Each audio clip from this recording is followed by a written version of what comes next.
Hi guys, welcome back. So today we're going to be talking about the Jaro-Winkler algorithm, which is an algorithm used to implement fuzzy matching or approximate string matching, which is used for sanction screening. It's used for kind of searches in your app where users might, for example, type in, a name variation, a spelling variation, and this algorithm will be used to kind of return any matches which are close to that search.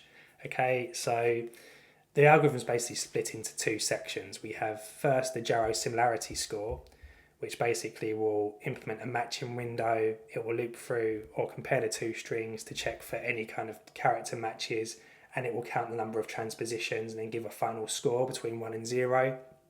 And then the Winkler section of the algorithm will basically look at the prefix or the first set of characters of each string, and if they are exactly the same, it will apply a boost to that initial similarity score.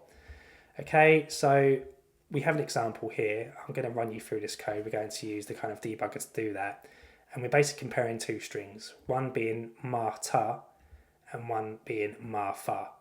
Okay, you can see all we've done, the letters, the words are very similar. All we've done is switch the T and the H around. Okay, HT and TA. So if we just run this, and then we'll just loop through the code and I'll just give you an overview of what it's actually doing.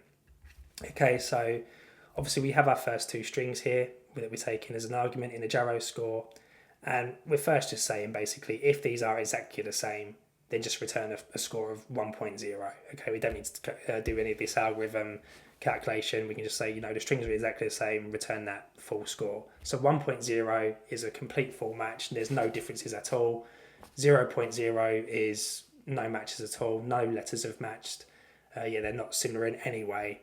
And then, anything in between is kind of a fuzzy score, so a similarity score. And really, anything above kind of 80% or 0.8 is what you want to be looking at, because they could be, close matches to what the user was searching. Okay, now the first thing we want to do here is get the length of each string. So we have len1 and len2. And we're just using the Python lengths here to just establish those. So in this case, they're obviously a length of 6 each characters.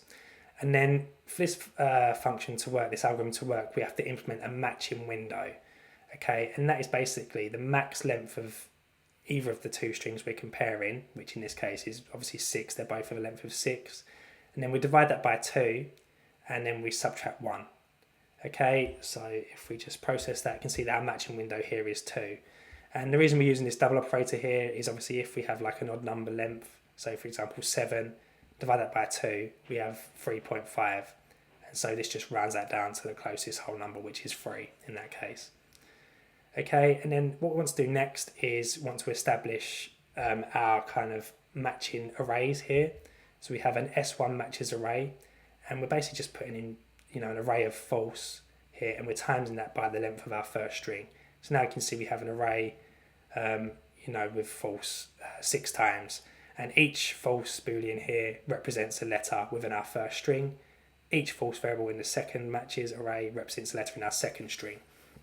And how this function works is we're going to loop through each of the characters in our first string, and we're going to compare them with the second string characters, so long as the characters fall within the matching window. So if we're comparing this first string, 0 index, we'll compare that with the 0 index of the second string, plus 1 or plus 2 after, because the matching window is 2. Okay, and then that accounts for both ways as well. If we're in the middle of our string here from the third index, it will compare 2 before the current index and 2 after. And it also has to take into account the current state of the string of the character we're comparing. If they're set to true, that means it's been previously matched, and we don't want to factor that in. We only want to look at characters within the matching window which haven't matched in the previous iteration. Okay, and then we have a matches variable here, which is 0 initially we set, and that's just to count the number of matches as we go along the algorithm.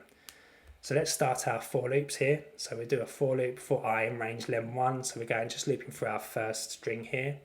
And then we set a start and an end for the matching window to compare with our second string.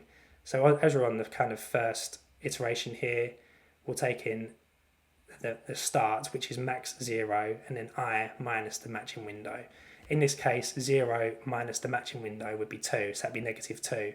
And obviously we can't compare a -2 position in our second string. So that's why we're setting this max variable here to be 0. We don't want to go below 0. And the same concept for the end of the matching window as well. We don't want to go beyond the length of string 2. So that's why we're setting the minimum length of string 2, lem 2 here. And then we're just taking into the matching window. We're saying I plus matching window plus 1. And the reason we have to plus 1 here is because Python's not inclusive. So if you want to compare two characters after, if we did 2, it wouldn't include that second character after the index we're on. We have to plus 1 to make sure that is inclusive. Okay, so in this case, we've got our start and our end here. Our end is obviously free variable, so that's our matching window. So with I equals 0 for the first string, what we're doing is we're comparing M to M, A, or R. If any of these characters, so within this, second string match that M, then we can say that is a match. Okay, so if we go step into the logic here, we're going to say if S2 matches, which is this array here, 0. So this first condition is not met because S2 matches 0 is false. Excuse me. And all we can say, so that doesn't take into account, or we can say if S1I, which is M, is not equal to S2I, which is M, obviously they are a match. So that condition does not get hit. So we don't go into this continue stage and we reach this next section of the code. And here we can say S1 matches and S2 matches I and J equals true. So we've changed the first two elements of each array into true because both characters have matched. And then we can break out of that and move to the next iteration of the first string. Okay, so now I equals 1. So now we're comparing the character A to the second string within the matching window. So here A will be comparing to, again, the M, A, R, and T. Okay, so we establish our matching window here with a start and end. And then what we want to do now is now we're on J equals 2. You can see J equals 2 here. J equals 1, sorry. And obviously if S2 matches 1, again that condition is not met because this is currently false. Or if S1, the first index, is not equal to S2, the first index. In this case, obviously again that's not true. As A is equal to A. So now we can skip out of this and we can adjust those as well. So now they're both true. A is equal to A. And we'll keep going with this. So I'll just do the next batch. Obviously we get to R is equal to R. So we can change the second index of each array to true. Okay, so this is where it gets interesting now. So now we're looking at, obviously, we're on the third character, which in this case is on the third index, which is H for our first string. And we're going to, obviously, H in our second string is at the kind of fourth index here. Okay, so now we need to wait for this J to reach 4 before we will match. Okay, so now J is 4, so we will match now. Okay, I is 3 and J is 4, so that means we'll match here. And you can see, okay, so we have a match for our kind of third index of the first string, but the fourth index has matched on this side, okay, because the H is matching the H, which is in different positions. And then obviously in the next iteration, we'll have the T here in the first string will match the T, which is at index 3 in the second string. So then they will be matched. Okay, so now if we go through that iteration again, you can see they are matched now. And then finally the A's at the end of each string will match.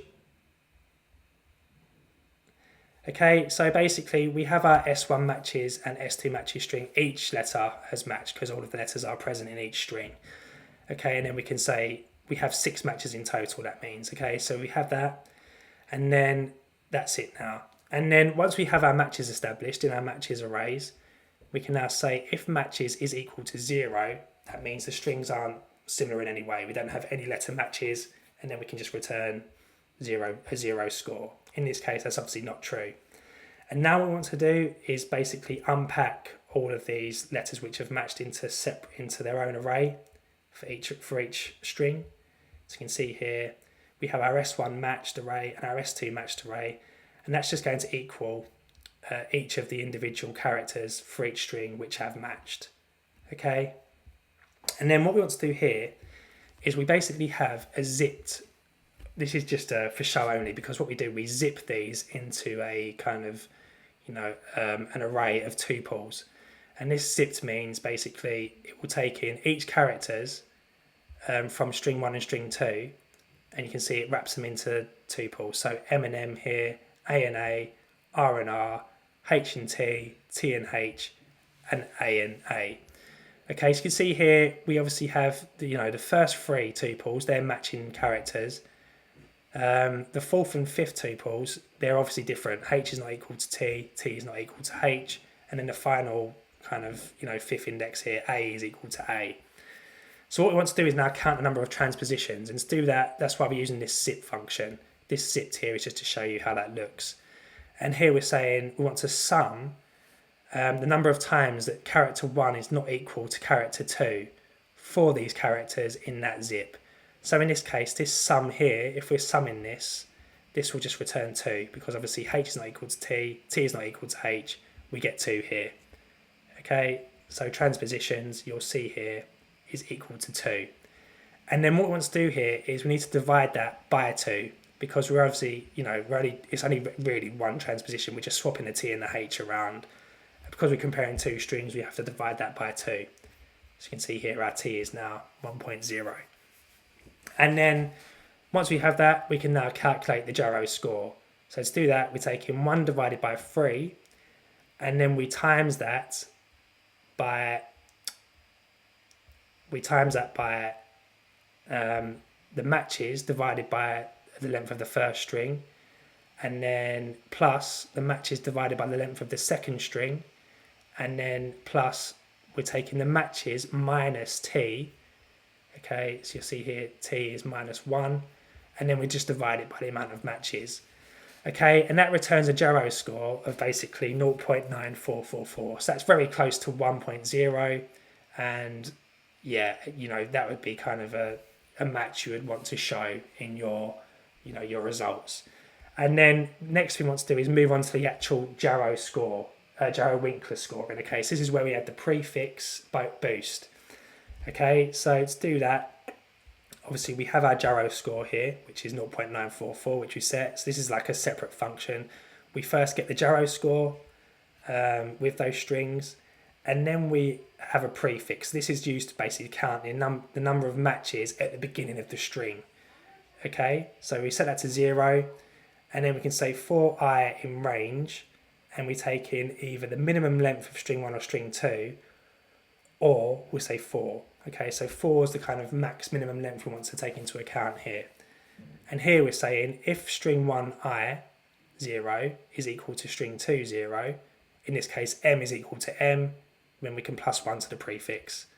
Okay, same for A versus A, plus 1 to the prefix. And then obviously, yeah, so string I, well, basically, yeah, only the first 3 letters match here. Okay, so now if I just print, let's do Jaro-Winkler. Let's just print score, sorry.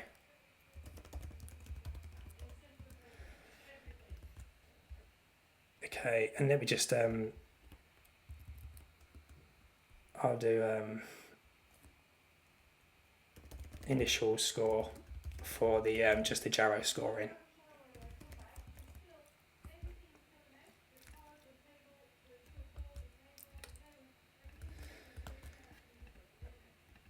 Okay, so now if we print initial score,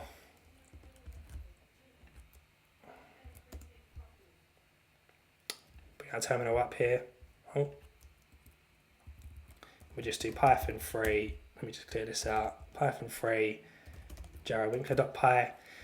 Now you can see here our initial score without the Jaro-Winkler bonus is 9.444 as we established, and then with our prefixes, obviously we established that, you know, our prefix was 3, and then we return that Jaro score plus the prefix times p, which is 0.1. Always put 0.1 so we don't go over that 1.0 limit, times 1 minus the Jaro score, and that just gives us our boost.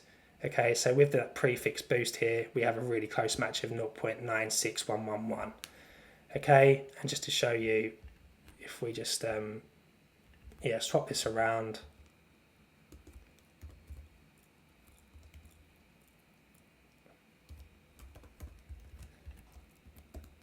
yeah, that's 1.1, 1.0 if we have the same characters.